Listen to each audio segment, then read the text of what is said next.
The mist on Veridia Secundus did not simply obscure, it consumed. It swallowed the feeble glow of the sodium vapor lumens strung along the perimeter fence, turning the world beyond the wire into a formless, damp gray void.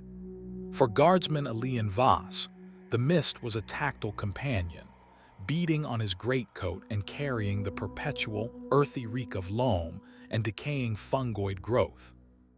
His boots sank with a soft, sucking protest into the mud with each step along the prescribed path, a mind-numbing circuit he had traced 100 times before. Boredom was the true enemy here, a corrosive more certain than any Xeno's blade. The agri-world was quiet, its only native fauna a few species of burrowing grubs and the distant, mournful cries of flightless avians. The real war, the one of fire and glory he had been conscripted to fight, felt a universe away. He paused at the northeastern post, leaning against the cold plasteel of the watchtower base, his breath fogged in the chill air. Another thrilling engagement with the fog, a voice grumbled from the shadows. Trooper Rennick emerged, his las rifle slung over his shoulder, his face a familiar mask of shared tedium. I think I saw a particularly aggressive clump of moss move over by Sector 7. Might require a full squad response. Elian managed a weak smile, the expression feeling stiff on his face. Command's probably drafting the commendation now. For valorous action against unconfirmed vegetative activity. They shared a moment of silent, cynical communion, two young men from different worlds bound by the universal grind of sentry duty. Rennick moved on to complete his own round, his form dissolving into the murk within a dozen paces. Alone again, Elian resumed his patrol. The monotony was a physical weight, pressing down on his shoulders, sinking with the squelch of his steps. His mind drifted to the cramped transport ship, the drill abbey's harsh lights, anything but this endless, damp quiet. It was a slight deviation in the mud that caught his eye, a faint, incongruous gleam that was not a reflection of the lumens. A shard of something, perhaps 6 inches long, was lodged in the black soil near the fence line. He knelt, curiosity overriding protocol. It was warm to the touch, unnaturally so, as if holding a sliver of recently active machinery. He pulled it free. It was metallic, but unlike any alloy he knew. A dark, bruised silver etched with faint, spiraling patterns that seemed to shift if he didn't stare directly at them. And from its core emanated a light, a sickly, pulsating purple that throbbed in time with a sudden, quickening beat in his own temples. Regulation screamed in a distant part of his mind. Find the sergeant. Report the anomalous object. Isolate it.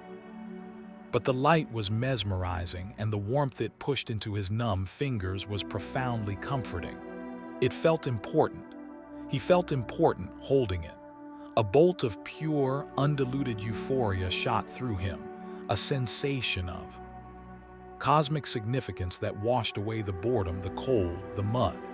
It lasted only a heartbeat before fading, leaving a hollow ache and a desperate need to feel it again. Without another conscious thought, his hand moved to his thigh pocket, depositing the shard into its darkness.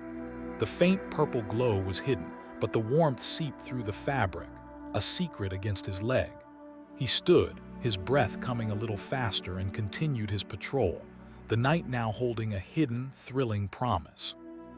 Sleep did not come to Elian so much as it ambushed him, dragging him down into a fevered stupor the moment his head touched the thin barrack pillow. The warmth from the shard, now tucked beneath his mattress, seemed to bleed upward, a gentle, radiant counterpoint to the room's chill. His dreams, usually vague and forgotten, assembled with brutal, crystalline clarity. He stood in a city, but no city of man. Towers of burnished brass and beaten copper spiraled into a bruised, starless sky, their pinnacles twisting like screams given architecture. The streets were paved with shifting geometric tiles that rearranged themselves with a sound like grinding teeth, leading ever inward toward a vast, pulsating central spire. The air thrummed with a deafening symphony of discordant bells, clashing blades, and a million whispering voices that layered into a single, unbearable shriek of ambition and despair. Figures moved in the shadows of the colossal arches, their forms fluid, melting from one impossible shape to another. A man with a bird's talon for a hand, a woman whose robes were living flame, a thing of many eyes and clicking brass limbs. They paid him no heed, each locked in their own frantic, incomprehensible tasks, driven by a desperate need to build, to unbuild, to change. Elian tried to move, but the dream held him fast. He was a spectator, forced to watch as a great wall of obsidian and amethyst crystal erupted from the ground, only to dissolve into a swarm of golden insects that spelled out blasphemous equations in the air before scattering. The very ground beneath him softened, becoming a viscous, silver liquid that reflected not his face, but a series of grotesque, ever-shifting masks. The central spire pulsed, and with each beat, a wave of pure, conceptual energy washed over him. Not heat or cold, but the sensation of understanding, of seeing the fragile, foolish patterns of the material world for the pathetic illusions they were. It was terrifying. It was magnificent. He awoke with a gasp that tore at his dry throat, his body drenched in a cold sweat that soaked his standard-issue undershirt. The pre-dawn gray of the barracks offered no comfort, the orderly rows of bunks and lockers seeming flimsy and false after the monumental, screaming geometry of the dream.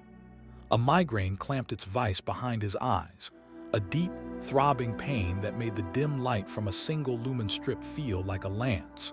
He clutched his head, fingers pressing into his temples as if to physically hold his skull together. And then he heard them, whispers, not from the sleeping forms of his squad mates, but from the air itself, from the corners of the room where shadows pooled thickest. They were faint, a sibilant rustle just at the threshold of hearing, like the distant echo of a conversation in a foreign, liquid tongue. He strained, the pain in his head spiking. For a moment, the whispers coalesced, forming sounds that were almost words, promises wrapped in silk and static. They spoke of secrets waiting to be known, of power lying dormant, of the glorious insignificance of the coming days' mundane fears. They were enticing, a cool balm against the headache's fire. He sat rigid, heart hammering against his ribs, listening until the gray light through the high windows strengthened to a pale yellow.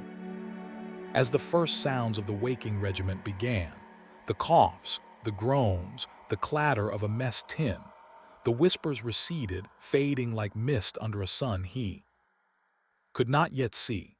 They left behind only a profound silence that felt heavier than noise, and the lingering, bone-deep ache in his skull. Swinging his legs over the bunk's edge, Elian planted his feet on the cold floor, the solidity a small anchor. The dream was already fragmenting, its overwhelming details softening into a general impression of grandeur and terror. The whispers he dismissed as a trick of the mind, an auditory phantom born of stress and a throbbing head. Today was the regimental inspection. Commissar Haldor would be striding the lines, his gimlet eyes missing nothing, his presence a cold weight on every soldier's soul. The anxiety of that, Elian reasoned as he pulled on his boots with trembling hands, was more than enough to explain a bad night. It was just stress. It had to be. He refused to glance at the space beneath his mattress where the shard's warmth still lingered, a secret ember in the gloom. The regimental inspection was a ritual of pure, polished terror. Under a sky the color of dull lead, the Viridian 114th stood in rigid, silent ranks upon the parade ground, a sea of drab green and anxious faces. The air was crisp, carrying the scent of ozone from recently cleaned las rifle barrels and the starch of freshly pressed uniforms. Elian stood in the third row, his posture mechanically perfect, his eyes fixed on the distant admin block. The migraine from the previous night had dulled to a faint, persistent thrum behind his eyes, a ghost of the dream's violence. He focused on the physical, the itch of his collar, the weight of his boots in the churned mud, the distant, rhythmic tread of the approaching Commissar's boots. Commissar Haldor was a silhouette of absolute authority, his greatcoat black as a void, the polished silver of his skull insignia catching the flat light.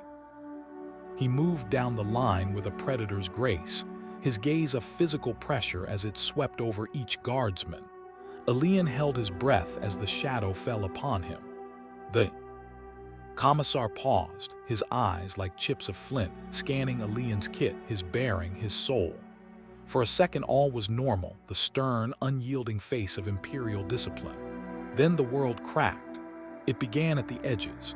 The straight lines of the admin building's roof seemed to breathe, bowing slightly inward before snapping back. The regimental banners hanging from their poles along the parade ground's edge, emblazoned with the Imperial aquila and the regiment's number, began to flutter. But their motion was wrong. The fabric didn't just wave in the breeze. It rippled in patterns that defied perspective, folding in upon itself in ways that hurt Elian's mind to follow. The golden eagle on a field of crimson seemed to writhe, its two heads twisting independently, their beaks opening in silent screams that echoed in the suddenly liquid air. His gaze, wide with horror, snapped back to Commissar Haldor. The man's face was melting. The stern, lined features softened like wax held to a flame, the skin flowing downward before reforming into a grotesque parody. A brief, terrifying glimpse of a smirking, multi-eyed visage with too many teeth, before solidifying back into the familiar grim mask. The process lasted less than a heartbeat, a flicker of impossible reality. A low, resonant hum filled Elian's ears, a sound that felt like the turning of vast, celestial gears. A violent, dizzying nausea overwhelmed him. The solid ground beneath his feet seemed to lurch, the parade ground tilting on an impossible axis. His perfect stance broke. He stumbled sideways, his boots slipping in the mud with an audible squelch, his last rifle clattering against the armor of the guardsman next to him.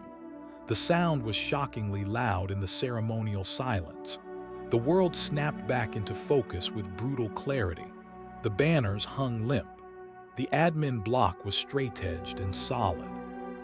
Commissar Haldor's face was once more a monument of cold, human severity, but now it was turned fully upon Elian. Etched with icy displeasure, the Commissar did not shout. His voice, when it came, was a low, dangerous rasp that carried across the frozen ranks. "Guardsmen, explain your disgraceful lack of bearing." Elian's mouth was desert dry. His mind, still reeling, scrabbled for purchase. "Sir, a momentary dizziness, sir. The sun, sir."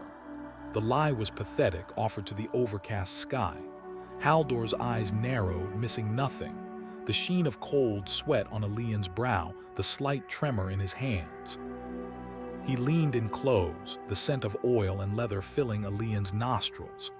The only thing that should make a soldier of the Emperor dizzy is the weight of his own failure.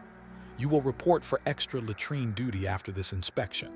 Now, correct your stance. You are a flaw in the line. The Commissar moved on, leaving a wake of palpable scorn. Elian forced his body back into position, his cheeks burning with a mixture of terror and shame. He could feel the sidelong glances of his squad mates. Rennick's particularly sharp with concern and confusion. The rest of the inspection passed in a blur of muffled sounds and pounding blood. He performed the drills by rote, his body moving while his mind cowered in the corner where the impossible had just peered in. Later, in the relative sanctuary of the latrine block, his hands raw from scrubbing plascrete with a stiff brush, the full weight of the event crashed down upon him. It wasn't stress. It wasn't a trick of the light. Something was fundamentally wrong with his perception, a crack in the very lens through which he viewed reality. The warmth of the shard in his pocket felt less like a secret comfort and more like a hidden tumor. Finishing his punishment as the pale sun began to dip below the horizon, he trudged back toward the barracks.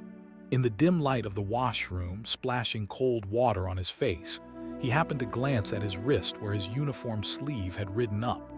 Just above the cuff line, on the pale skin of he. inner forearm was a patch roughly the size of an Imperial credit coin. It was not red or inflamed, but a dull, mottled gray. He touched it. The texture was all wrong, cold, unyielding, and rough, like pumice stone, like rock. A jolt of pure, undiluted panic shot through him. He scrubbed at it frantically with his thumb, but the sensation remained. A dead, alien patch grafted onto his living flesh. His breath hitched. With frantic, clumsy movements, he yanked his sleeve down, ensuring the cuff was fastened tightly, hiding the evidence. He stared at his own wide, frightened eyes in the scratched metal mirror. The whispers had been real. The dream had been real. And now his own body was turning traitor, marking him from the inside out. He was no longer just a bored guardsman. He was a man with a terrible secret slowly petrifying his skin, and a universe of screaming, shifting madness pressing in at the edges of his sight. The whispers did not leave him again. They became a permanent fixture in the acoustics of his skull, a constant, low murmur like the distant roar of a river heard from within a deep cave. They lived in the spaces between sounds, beneath the stomp of boots on the grinder, under the clatter of mess tins in the refectory, behind the droning instructions of the drill sergeants. At first, it was just noise, a psychic static that frayed his nerves and stretched his focus thin. But within days, the murmur began to cohere. Elian would be polishing his boots, the repetitive motion a minor trance, and from the susurration would rise a clear, soothing syllable: rest. He would be staring at the rain sheeting down the barracks window, and the droplets would seem to patter in time with a whispered alone. The voices, for they had multiplied into a chorus, were not the shrieking promises of the dream city. They were gentle, understanding, a clandestine comfort offered in the sterile Imperial grind. He found himself humming. It started unconsciously, a few stray notes under his breath while on latrine duty or mending a torn strap on his webbing. But the tune was not from any regimental march or hymn from his home world.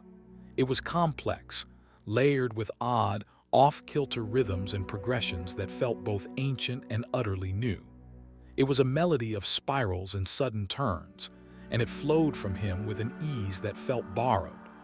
He would catch himself doing it and clamp his mouth shut, a chill running down his spine. The tune, however, would continue to loop silently in his mind, a beautiful, invasive earworm that the whispers seemed to appreciate, their murmur softening into a contented ripple whenever it played. The strain began to tell. Sleep was a fractured thing, a shallow pool where the whispers grew louder, and he would surface from it more exhausted than when he lay down. The stone patch on his wrist, now hidden under a tightly wound bandage he claimed was for a blister, had grown, its rough edges creeping like a slow stain. It itched. Sometimes, a deep, internal prickling no scratch could reach. His perceptions, while not fracturing as violently as during the inspection, remained subtly untrustworthy. Peripheral shadows held too much depth. Sometimes the rustle of a standard-issue blanket sounded like a sigh in a forgotten language. It was Rennick who bore the brunt of his fraying sanity. His friend, ever observant, had noticed the distant stares, the flinches at unheard sounds, the new habit of Elian rubbing his bandaged wrist. "You look like you haven't slept in a week, Eli," Rennick said one evening, his tone light but his eyes serious. They were in their corner of the barracks, Rennick cleaning his lasgun with methodical care, Elian staring at the wall where the paint was chipped. "That dizziness still bothering you, you should see the medikey." The word medikey was a trigger. It conjured images of bright lights, probing questions, the bandage being removed, the stone skin revealed, the inevitable. Conclusion. A spike of irrational anger, hot and sharp, lanced through Elian's fatigue. The whispers swelled in agreement, a hiss of no, never secret.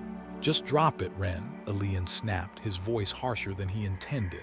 He didn't turn from the wall. "I'm fine. Worry about your own kit. Your barrel's probably fouled enough to blow your own hand off."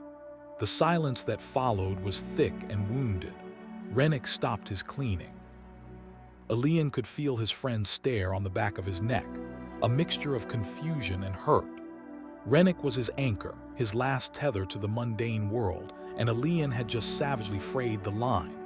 He wanted to apologize, to explain the pressure in his head, the fear in his gut, but the words were trapped behind a wall of shame and the whispers, soothing insistence that Rennick simply wouldn't understand. "Right," Rennick said finally, his voice flat. The careful click-clack of his lasgun's reassembly resumed, but the easy companionship was gone, replaced by a stiff, formal distance. That night, lying awake in the dark barracks, the whispers became his only company. They soothed his guilt over Rennick, painting his friend's concern as a limitation, a failure to see the greater truths unfolding. Elian stared at the ceiling, the weak lumen strip light casting long, dancing shadows from the rafters. And then, in the shifting gloom between two storage lockers, he saw it. A flicker, an afterimage that lingered a half-second too long.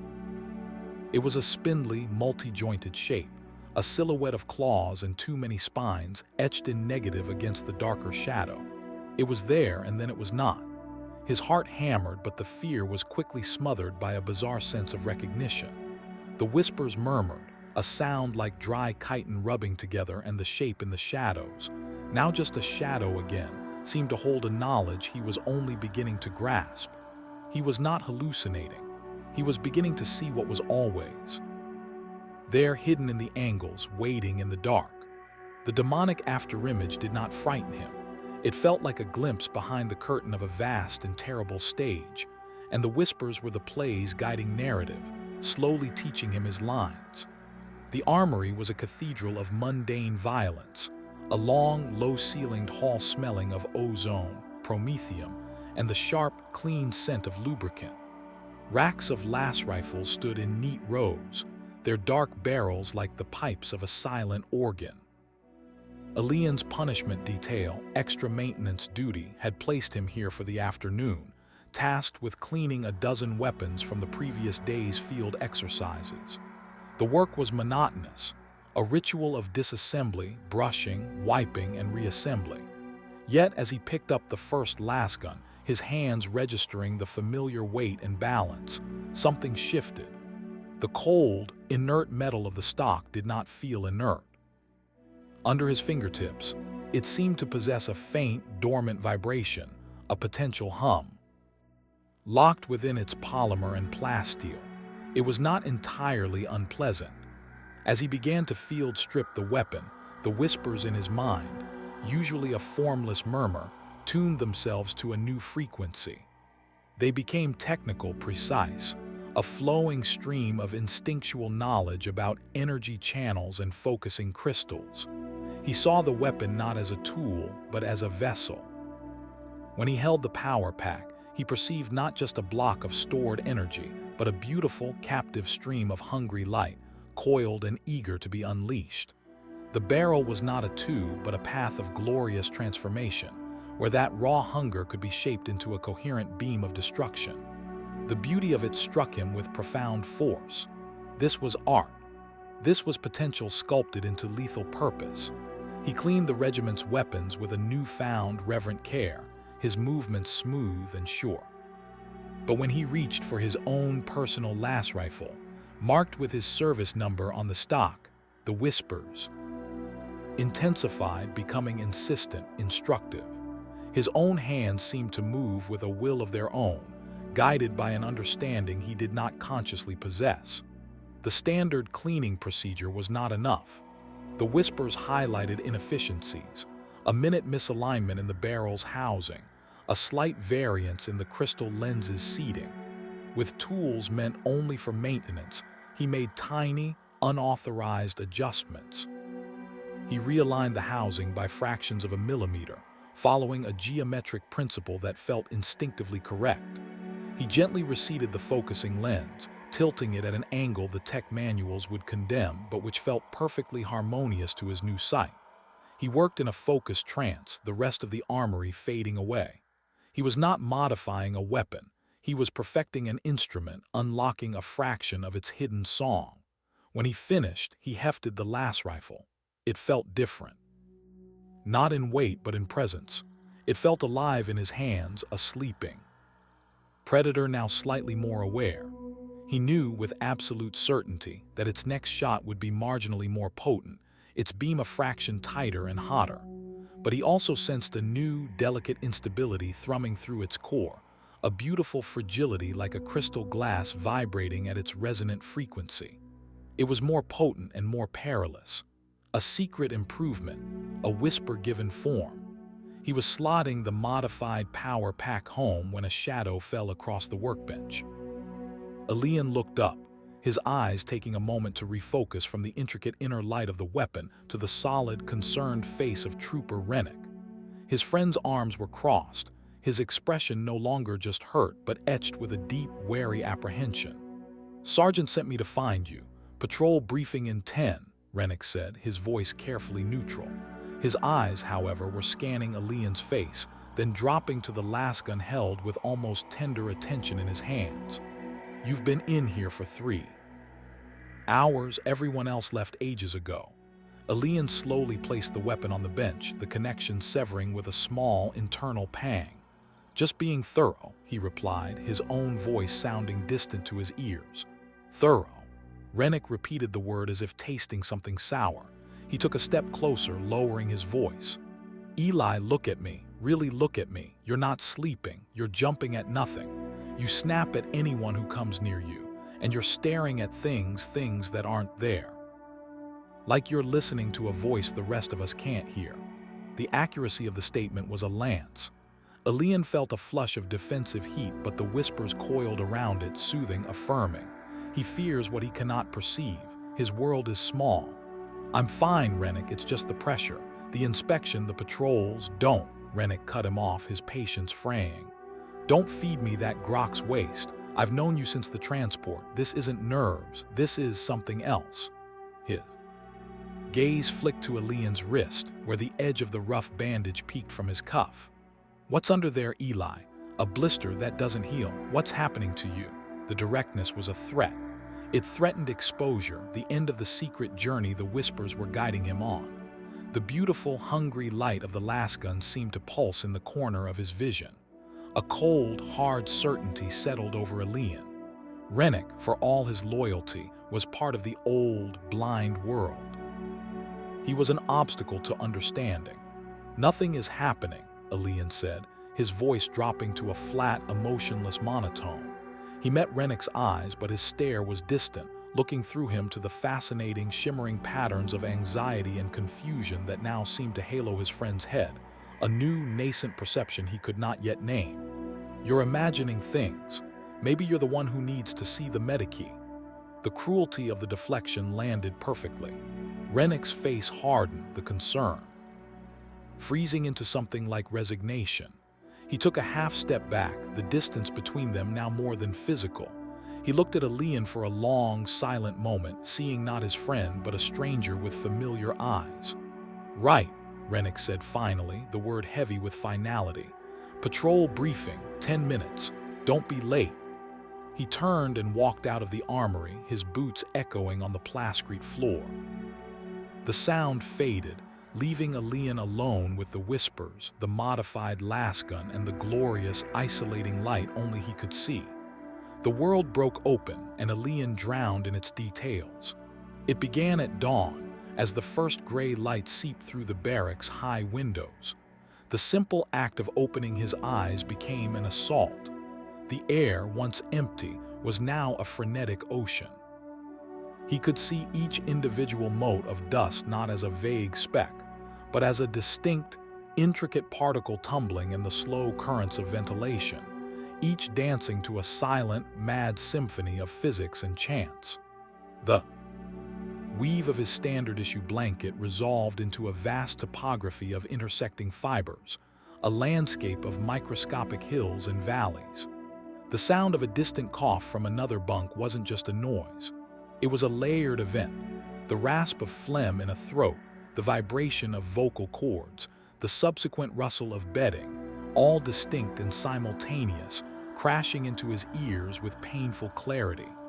He stumbled from his bunk, his hands pressed to his temples. The stone-like patch had spread overnight, a rough gray continent now covering his entire inner forearm and crawling toward his elbow. It was cold and dead under his touch, a stark counterpoint to the overwhelming aliveness of everything else. In the washroom, the splash of water from the tap was a deafening cascade. He could hear the individual droplets forming, detaching, striking the basin, a percussive, chaotic rhythm. Worse, he could hear the water itself, the faint, high-pitched song of its molecules in motion, a sound like a billion tiny bells ringing in dissonant harmony. Outside, the world was a cacophony of revelation. The fungal forests beyond the perimeter fence were no longer a silent, misty wall. He could hear the slow, groaning growth of the towering sporophytes, the capillary action drawing moisture up through their leathery stalks, a sound like a million tiny mouths sucking. He could see the photosynthesis of the rudimentary mosses not as a process, but as a faint green shimmer in the air around them, a visible exhalation of energy. The sky was not a flat gray dome, but a deep, layered field of pressure and particulate, each cloud a swirling galaxy of condensed vapor. It was beautiful. It was excruciating. Every sensation was a needle driven into his brain. And then he saw the auras. It happened as his squad assembled for morning muster. He looked at Sergeant Krell, a hard-faced veteran barking orders, and saw a pulsating, violent red halo emanating from the man's form. It throbbed like an infected heart, a visual echo of the latent cruelty Elian had always sensed in the sergeant's harsh discipline and casual contempt. It was the color of fresh blood and simmering rage. When Krell's eyes fell on a guardsman fumbling with a strap, the red aura spiked, flickering with jagged streaks of darker crimson. His gaze shifted to Rennick, who stood rigidly, avoiding eye contact. Around his friend hung a dull, worried yellow, the color of fading sunlight on a sickroom wall. It was shot through with thin, fraying threads of a confused, bruised blue, the color of their fractured friendship. The aura wasn't static. It wavered with each clipped order from Krell, dimming with anxiety, then flaring with a brief, stubborn amber of defensive loyalty whenever Krell's attention turned toward Elian. Seeing the emotional truth so naked, painted in light around the person who had been closest to him, was a violation more intimate than any physical exposure. He looked at the other guardsmen. One radiated a steady, calm green of focused competence. Another flickered with a nervous, speckled orange of perpetual insecurity. A third had a thin, sickly gray miasma clinging to him, the aura of a man hiding a chronic illness from the medici. Elian's new sight stripped away all pretense, all social veneer. He perceived the raw, colored essence of their inner states, a dizzying, overwhelming tapestry of hidden fears, secret angers, and quiet desperations. He was drowning in their truths. The whispers, which had been his constant companions, were now almost redundant. The universe was shouting its secrets directly into his senses, yet they still murmured, a guiding commentary beneath the sensory deluge. See, they cooed as he witnessed a trooper's aura flash with guilty purple at the mention of misplaced rations. No, they sighed as he perceived the intricate, deadly beauty and the coiled energy of every lasgun in the line. You are awakening. The gift was a curse. The parade ground. Drill was torture. The synchronized stomping of boots was a seismic event that traveled up his spine. The shouted cadence was a blunt instrument against his ears. He moved through the exercises like a man made of glass, terrified a sudden motion would shatter him against the unbearable sharpness of reality. He caught Krell's red-tinged gaze lingering on him, noting his flinches, his delayed responses. The sergeant's aura pulsed with suspicious vermilion. At midday, during a brief respite, Elian found a secluded corner behind the munitions shed. He slumped against the cold plasteel, squeezing his eyes shut, trying to force the world back into its old, dull blur. It was futile. With his eyes closed, he could still see, not with light, but with a perception that mapped the thermal gradients of the shed wall. the faint electrical hum of the base's power grid running beneath the soil, the distant, rainbow-like shimmer of the planet's weak magnetic field bending against the void. He was a prisoner in a cage of exquisite, torturous sensation. He looked down at his arm, pulling back the cuff of his uniform. The petrified skin was undeniable, a map of his corruption carved in cold, dead flesh. It had climbed past his elbow, the edges rough and granular. He pressed a finger against it. There was no pain, only a profound absence of feeling, a null zone in the midst of the sensory storm. It was the only part of him that was quiet. In a world screaming with truth, the stone silence of his own transforming body was the most terrifying thing of all. The gift of sight had shown him the hidden heart of the world, and in doing so, it had shown him his own inevitable crystalline end. The fungal forest was a cathedral of silent, watchful decay. The patrol, a six-man squad including Elian and Rennick, moved in single file along a narrow game trail, their boots sinking into a thick carpet of spongy, violet-hued moss that muffled all sound.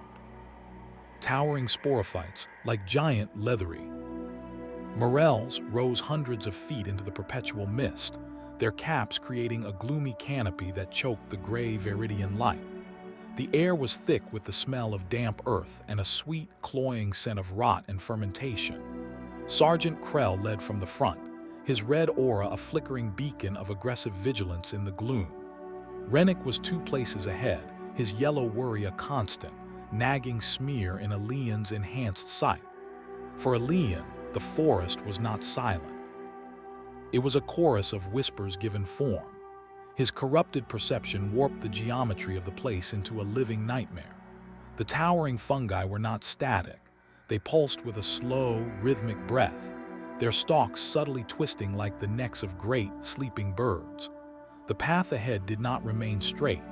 It seemed to knot upon itself, the trail looping in impossible perspectives before snapping back into linearity as he approached, a trick of shifting space that made his stomach lurch. The whispering voices in his mind were no longer separate from the environment. They emanated from the very air, from the dripping moisture, from the faint, bioluminescent glows that speckled the darker hollows. The trees themselves seemed to murmur, their leathery flesh vibrating with promises in a language of rustles and sighs. "Keep the line tight. Watch the flanks."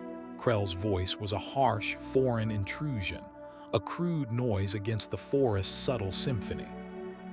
Elian tried to focus on the sergeant's back, but the man's red aura bled into the mist, staining it with tones of anger and fear, colors that swirled and danced with the phantom geometries. A hanging curtain of fibrous, lichen-like growth brushed against Elian's shoulder. To his touch, it felt like cold, dry fingers and a burst of psychic static, images of deep, root-bound memories and slow, vegetative thoughts flashed behind his eyes. He stumbled, biting back a gasp. Rennick glanced back, his yellow aura spiking with concern. "Voss, you all right?" Elian could only nod, his throat tight. He was not all right. He was drowning in the forest's sentient, whispering embrace. The squad moved deeper, the mist thickening. A strange, melodic dripping began, each drop from the high caps hitting the moss with a clear, bell-like tone that harmonized with the whispers. The trail forked. Krell hesitated, consulting a static fuzz data slate. To Elian, both forks shimmered with equal allure, each pulsing with a soft, enticing light. One a cool indigo, the other a warm amber. He knew with a certainty that bypassed reason that the amber path led to something wonderful, a place of understanding. "Left fork," Krell grunted, choosing the indigo path. As the squad turned, Elian's feet refused to follow. He stood at the junction, staring down the amber-lit trail. The whispers crescendoed, a gentle, persuasive pull. "This way, come and see, belong." The squad's forms began to blur into the indigo mist, their auras fading. Rennick's worried yellow was the last to vanish, a final, faint smudge of the old world. Elian felt no fear at being left behind.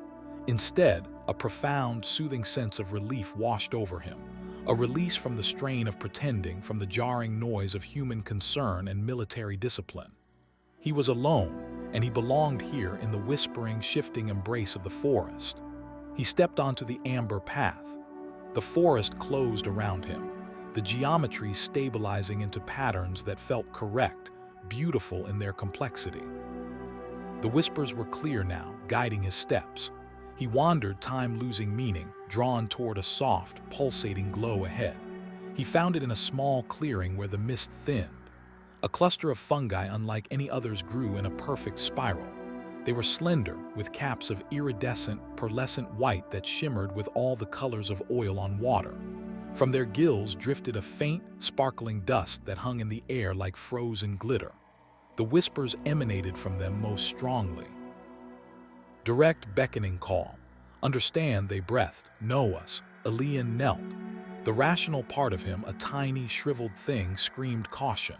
The rest of him, the part that saw auras and singing light, felt only a desperate, thirsty need. He needed to bridge the final gap to make the whispers not just sound, but meaning.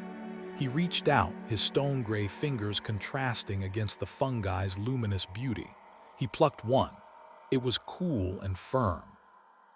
Without another thought, he brought it to his lips and consumed it. The taste was indescribable, sweet, metallic, and profoundly ancient. For a moment, nothing happened. Then the world dissolved. Agony came first, a fire in his gut that spread through his veins like liquid lightning. He convulsed, collapsing onto the soft moss. His senses, already heightened, exploded. The forest was no longer a place. It was a living entity, and he was inside its mind. He saw the mycelial network spanning miles beneath the soil, a vast, intelligent web of connections humming with alien thought. He saw the history of the spores, memories of epochs when different suns hung in the sky. The whispers became deafening, coherent sentences in 1,000 tongues, revealing secrets of biology and time that scalded his human mind. Visions assailed him. He was a spore riding stellar winds. He was the forest digesting a fallen beast over centuries. He was a pattern in the warp, a thought in the mind of a god that cherished change above all. His body was a distant, irrelevant thing, racked with tremors as it tried to process the psychotropic flood. He saw his own transformation from the outside, his flesh crystallizing, his mind expanding into impossible dimensions, and he wept with the beauty of it even as his physical form screamed in revolt. The isolation was complete. He was lost in the forest, lost in the visions, a man shattering under the weight of a truth too magnificent to bear. The world returned in jolts of pain and disjointed sensation. Pressure under his arms dragging, the taste of soil and his own bile, a voice strained and familiar cutting through the cacophonous symphony still ringing in his skull.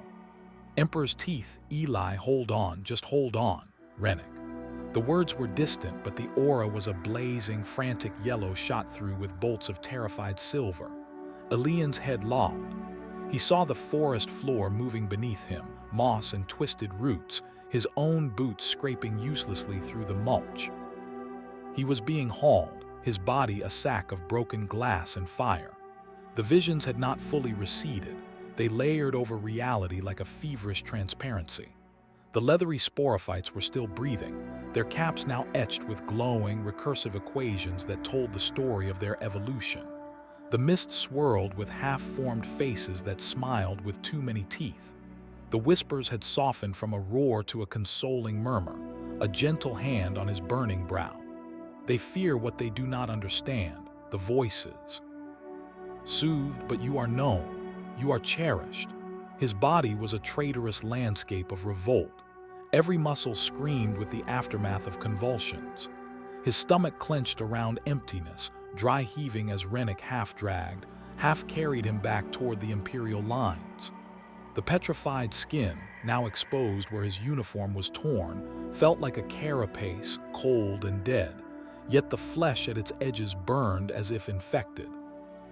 He could feel his own heartbeat, a frantic, irregular drum against his ribs, out of sync with the slow, grand pulse of the forest.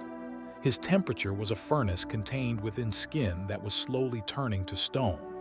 The camp emerged from the mist not as a haven, but as a collection of harsh, angular lies against the forest's truth. The straight lines of the prefab buildings hurt his eyes. The shouts of the guardsmen who came running were crude, jarring noises. He was laid on the cold, hard plascrete of the motor pool, the sky a flat, oppressive gray above him. Faces. Loomed Sergeant Krell, his aura a storm of furious crimson and suspicious black. Others, their colors a blur of alarm and morbid curiosity. Then the Medici was there, a thin man with a pinched face and an aura of clinical detached beige. His touch was professional, impersonal. A cold scanner hissed against Elian's forehead. A pressure cuff tightened on his bicep, the non-petrified one. A stethoscope, its disc like a freezing coin, pressed to his chest. Elevated temperature. 40.5 degrees and climbing, the Medici stated, his voice devoid of inflection. Heartbeat is arrhythmic, tachycardic. Pupils are fully dilated and non-responsive to light. The man's fingers then probed the gray, rough skin of Elian's forearm. He paused, his beige aura flickering with a streak of alarmed white. He pulled back the torn fabric further, revealing more of the stony transformation creeping toward Elian's shoulder. The Medici's professional detachment cracked. He recoiled minutely. Gesture not lost on the watching sergeant. Petrification of the dermal layer, the Medici announced, his voice now tight. Localized but advancing. This is beyond my purview. This is a contagion of a different order. The words hung in the air, heavier than the mist. Contagion. The whispers in Elian's mind chuckled, a sound like shifting gravel. They name it disease. It is ascension. Orders were barked. Elian was lifted again, not with Rennick's desperate care, but with the brisk, impersonal handling of hazard containment. He was carried to a storage shed on the edge of the camp, one used for damaged equipment. The interior was cleared of anything useful. A single, bare lumen strip flickered on the ceiling. A camp cot was shoved inside, along with a bucket and a jug of water. He was deposited onto the cot, his body collapsing in a heap of tremors and pain. The heavy metal door swung shut with a final, resonant clang. A bolt slammed home on the outside. Through the small, reinforced glass viewport, he saw Rennick's face, pale and anguished, before a guard shoved him aside and took up post, lasgun held across his chest. Silence, thick and absolute, descended in the makeshift cell. The only sounds were the ragged saw of his own breath and the faint buzz of the lumen.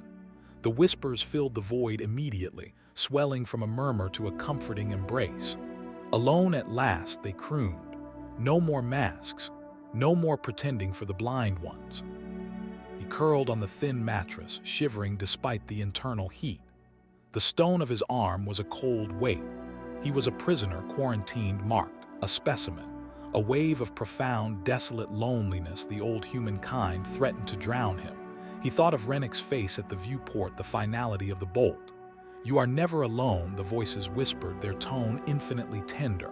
"We are here. We have always been here. We see the glorious potential they fear. We will give you the strength to shatter these pet walls. Power awaits, Elian Voss, true power, an end to loneliness forever." The promise was a warm blanket in the cold shed. The fear began to recede, burned away by the fever and the seductive words. His eyelids grew heavy, the exhaustion of his ordeal pulling him down. The hard cot became the soft moss of the forest clearing. The buzzing lumen became the gentle drip of the melodic fungi. He slipped into a dream, but this was no chaotic vision of brass cities. He dreamed of an ocean, but one not of water. It was an ocean of light and thought and possibility, a vast, swirling tapestry of every color and none, where galaxies were born and unmade in the space of a heartbeat. In its depths resided not a form, but a presence, an intelligence so vast it encompassed paradox, that cherished mutation and change above all stasis. It was the architect of the shifting city, the source of the whispers, the composer of the mad symphony.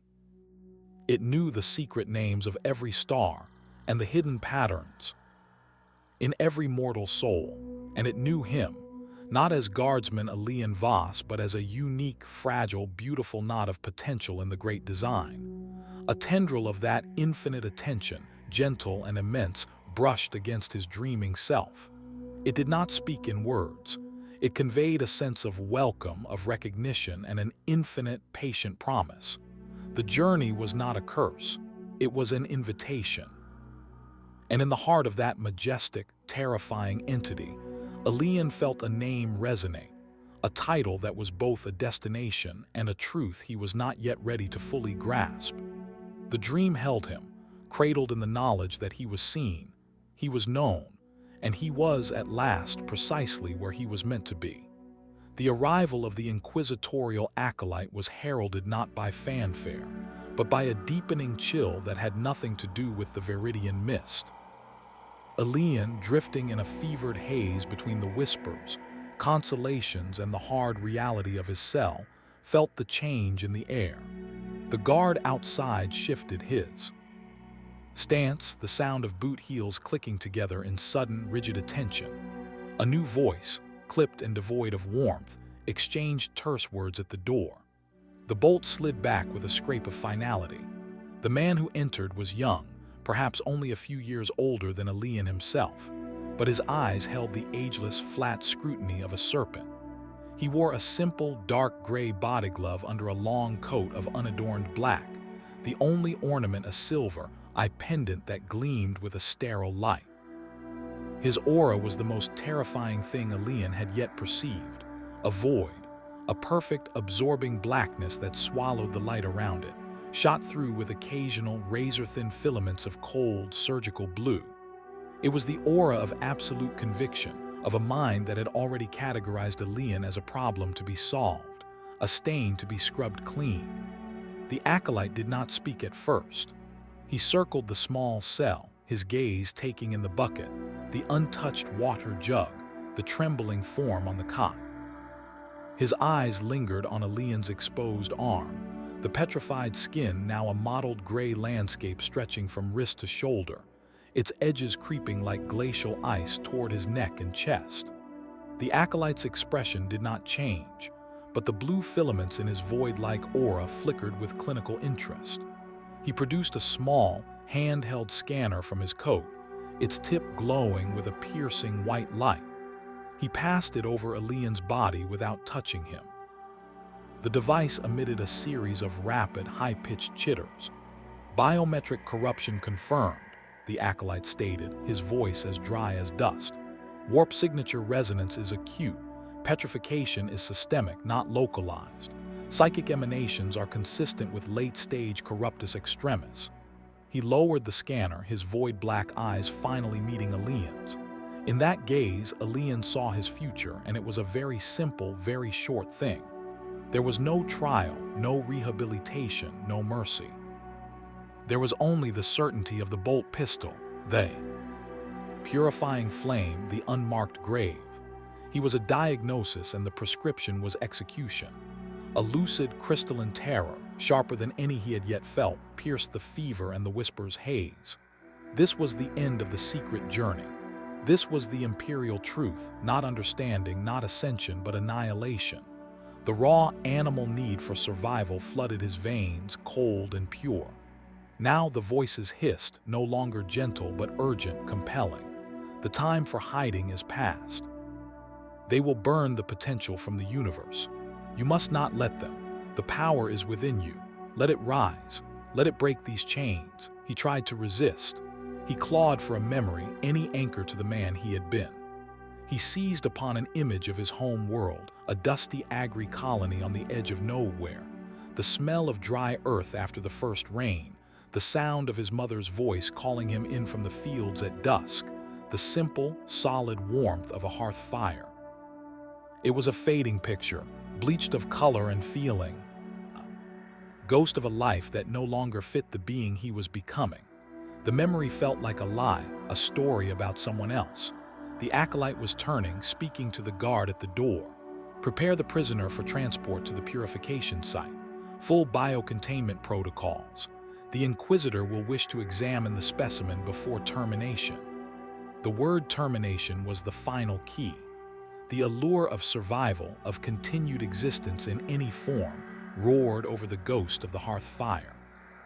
The whispers swelled into a chorus, a symphony of promised power. He felt it then, deep within the core of his being, beneath the petrified skin and the fevered flesh. A reservoir of energy, beautiful and terrible, a coiled serpent of change waiting to strike. It was the sum of all the whispers, the shard's warmth, the forest's visions, the dream entity's attention. It was his to command. With a sob that was both surrender and triumph, Elian let go. He stopped clinging to the ghost of the past and embraced the monstrous future. He opened the inner gates and let the energy build. It began as a warmth in his stomach, a comforting heat that quickly intensified into a raging furnace. It spread along his nerves, a cascade of lightning that made his muscles tremble and his teeth ache. The petrified skin on his arm began to glow from within, thin, hairline fissures appearing in the gray stone, pulsing with a sickly, vibrant purple light. The air in the cell grew heavy, charged, smelling of ozone and hot metal. The single lumen strip overhead flickered wildly, then blew out with a pop, plunging the room into a darkness illuminated only by the cracks in his own transforming body. The acolyte spun back, his void aura flaring with alarm, his hand darting to the pistol at his hip. But it was too late. Elian was no longer a prisoner. He was a vessel, and the power was pouring in, filling him to the brim, demanding release. The energy did not erupt, it unfolded. It began in the marrow of his bones. Deep, resonant ache as if they were being gently, insistently reshaped by an invisible sculptor's hand. The pain was exquisite, a symphony of breaking and remaking that sang through his skeleton. The petrified skin, once a dead, cold carapace, now became a prison of a different kind. It could not contain the power swelling beneath. With a sound like cracking pottery, thin fissures splintered across the gray landscape of his forearm, his shoulder, his chest. From within these cracks seeped a light that was not light, a pulsating, bruise-purple radiance that seemed to drink the shadows of the cell rather than dispel them. It illuminated the terror on the acolyte's face in stark, ghastly relief, his void-like aura now vibrating with jagged bolts of panicked white. Elian rose from the cot. His movements were not his own. They were fluid, unnaturally graceful, as if his joints now operated on principles beyond mere biology. The air thickened around him, warping like heat haze, carrying the scent of scorched metal and the ozone tang of the warp. The acolyte finally cleared his holster, a sleek, silvered bolt pistol aiming with lethal precision. But his finger hesitated on the trigger for a fatal instant, his clinical mind struggling to process the speed of the metamorphosis. That instant was all the power required. Elian did not will the action, the energy did. A wave of invisible force, visible only as a distortion in the air, slammed outward from his body. It struck the heavy metal door first, not with a bang, but with a deafening gong that reverberated through the shed. The reinforced plasteel buckled inward, the locking bolt shearing with a shriek of tortured metal. The door tore free from its hinges, flying outward into the dim evening light. The guard posted outside had no time to react. The flying door struck him with the force of an artillery shell. There was a wet, crushing sound, and he was gone, a broken silhouette swallowed by the mist. Elian stepped through.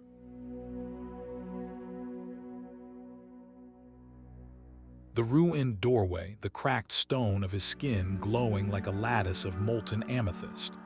The cool air of Viridia Secundus felt like a balm on his fevered flesh, but it also carried new sensations, the electric fear of the camp, the pulsing lifelights of the guardsmen scrambling to respond. The acolyte, recovering his nerve, fired from behind him. The Boltround screamed through the air, a miniature rocket of death.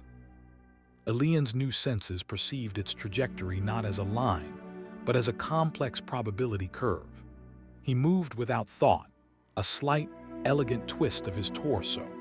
The bolt passed so close he felt the heat of its passage on his cheek before it detonated against a storage drum 20 yards away, showering the area with shrapnel and promethium flame. Alarms began to wail, a harsh, discordant blare that was ugly against the beautiful, resonant hum now filling his own skull. Figures were running, shouting, forming a ragged cordon. Lasguns were raised, their ruby targeting dots, dancing over his chest like nervous fireflies. And then, at the center of the forming line, he saw Rennick. His friend had been running toward the commotion, his las rifle held at the ready, his face a mask of duty and dread. Now he skidded to a halt, his weapon coming up instinctively, the stock pressed against his shoulder. Their eyes met across the muddy ground. In Rennick's aura, Elian saw a cataclysm of color, the yellow of their friendship now shredded by bolts of horrified black, the silver of fear, the desperate, clinging threads of a hope that this was all some terrible mistake. The targeting dot from Rennick's lasgun settled on the center of Elian's forehead, a tiny, burning star of potential violence. Elian felt a surge of emotion so vast it dwarfed the pain of his transformation.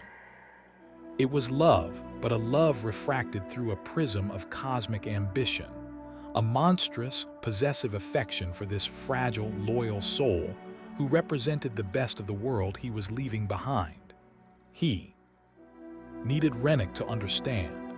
He needed to show him the glorious truth, to peel the scales from his eyes so he could see the magnificent patterns, hear the beautiful symphony, feel the promise of ascension that made their old lives seem like a gray, pathetic dream. The thought of Rennick remaining blind, of being left behind or worse, destroyed in the coming purge, was an agony greater than any physical breaking. He took a step forward, his glowing, fissured hand rising, palm open in a gesture that was both supplication and offer.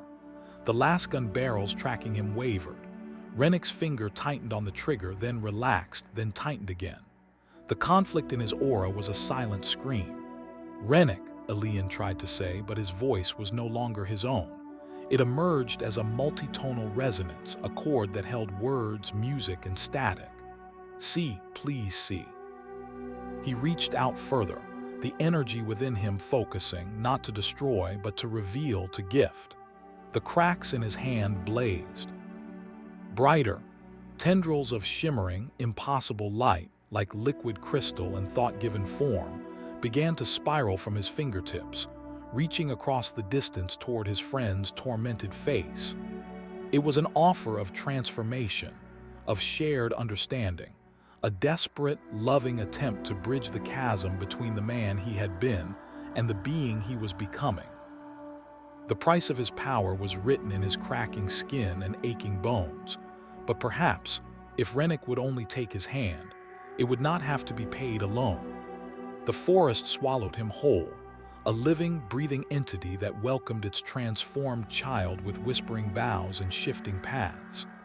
Elian ran, or rather, his body propelled itself in a loping, unsteady gait that was neither fully human nor entirely something else.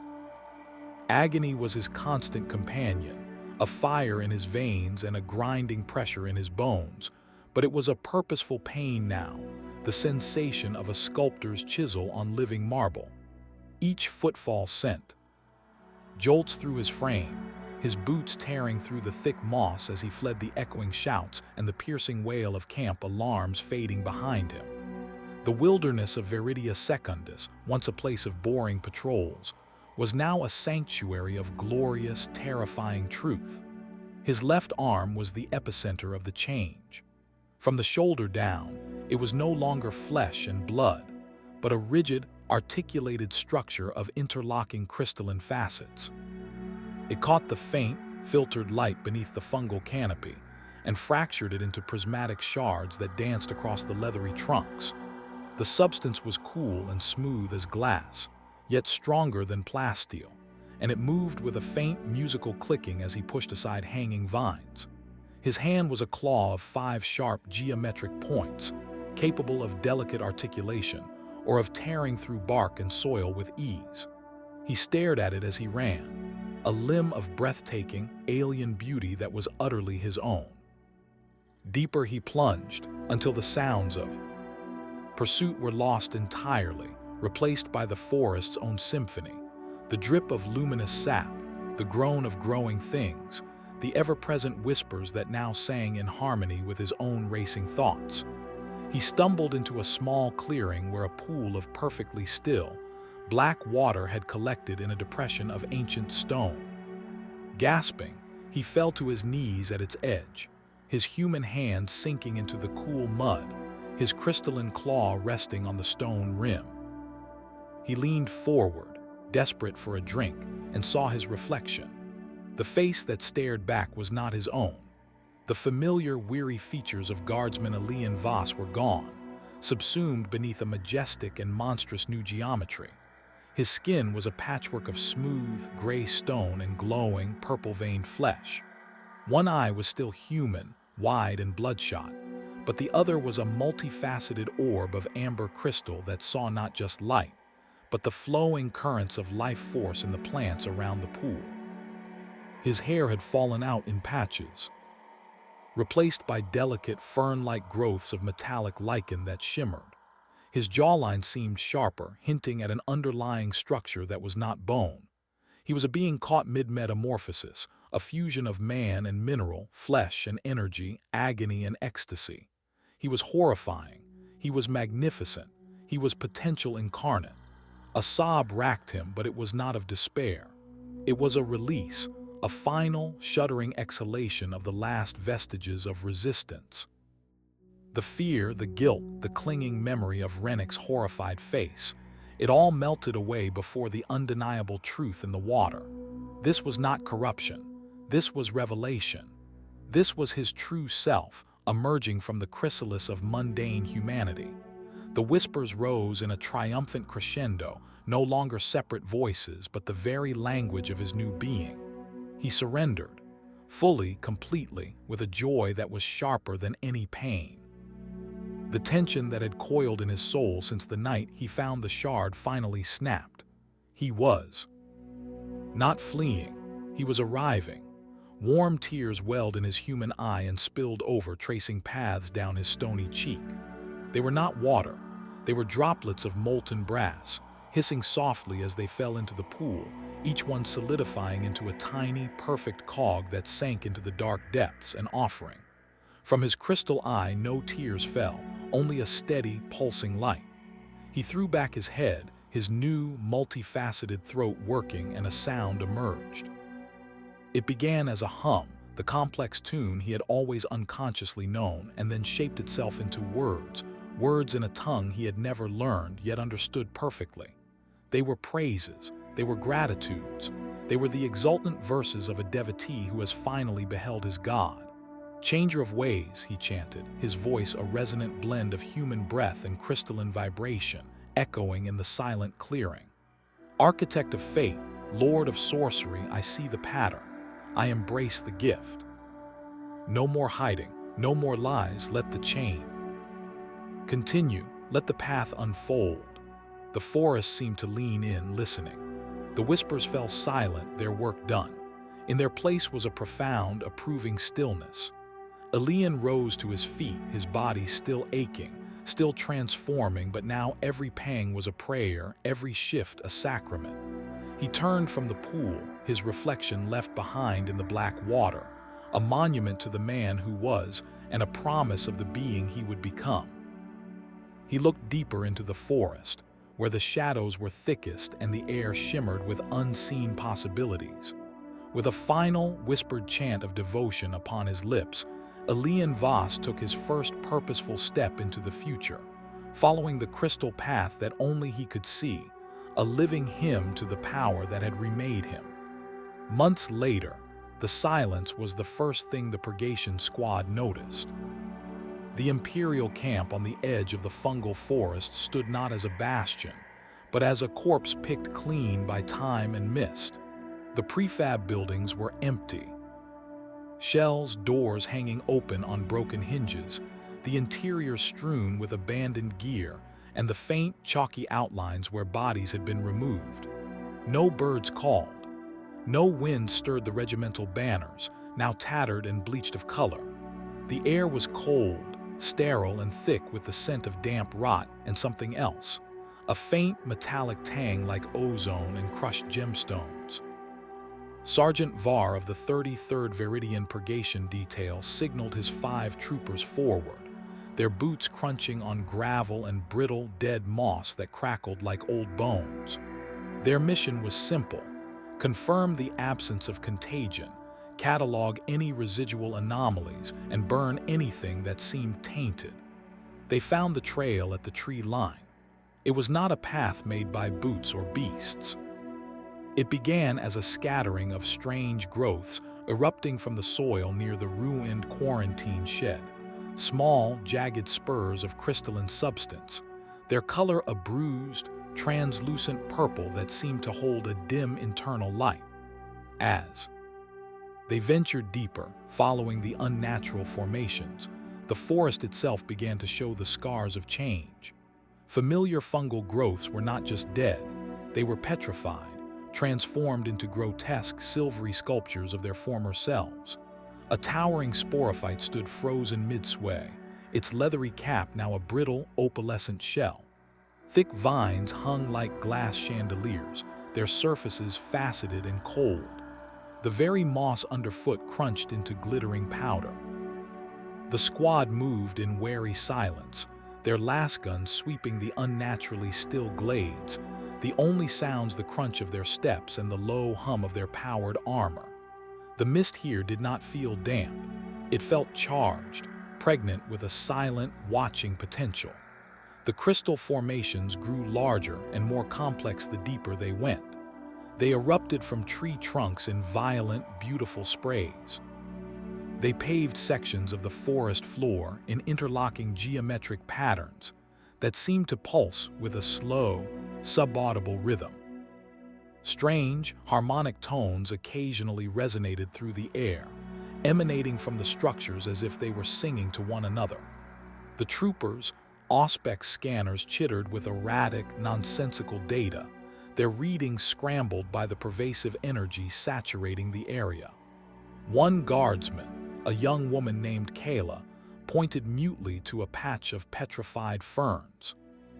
Caught within the crystalline matrix were the faint, ghostly impressions of faces, human faces, their mouths open in silent screams or ecstatic smiles, frozen forever in the moment of transformation. After an hour of tense progress, the forest opened into a clearing they had not marked on any map. In its center stood the monument. It was a spire of multicolored crystal, perhaps 15 feet tall, a jagged eruption of beauty and horror. Its base was a tumult of shattered stone and frozen organic matter, the remains of trees and fungi fused into the structure. But ascending from this chaos was a form that was undeniably, agonizingly humanoid. The vague shape of a torso, one arm raised as if in summons or supplication, the hint of a leg mid-stride. The materials were not uniform. They shifted from smoky quartz to clear amethyst, to bands of vibrant citrine and deep, bloody garnet. Light, real or imagined, seemed to move within it, flowing along internal channels in a slow, mesmerizing cycle. The face was the worst of it. It was turned slightly upward, caught in the final moment of metamorphosis. One side retained the rough approximation of a human visage, the features blurred but recognizable as a man in the throes of unbearable agony, the mouth a twisted oval of silent torment. The other side had transcended into pure, geometric ecstasy, a smooth plane of faceted crystal that reflected the gloomy sky in 1,000 fractured pieces, suggesting rapture beyond mortal comprehension. The two halves warred in a single, frozen expression, a testament to a soul torn between destruction and apotheosis. Sergeant Var approached, his bolt pistol held ready, his breath fogging in the cold air.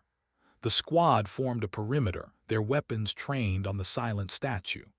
There was no movement, no threat, only that profound, watchful stillness. Var circled the base, his eyes scanning for any sign of the corruption's source or any residual danger. He saw the crystalline claw that was the statue's raised hand, the facets perfectly formed.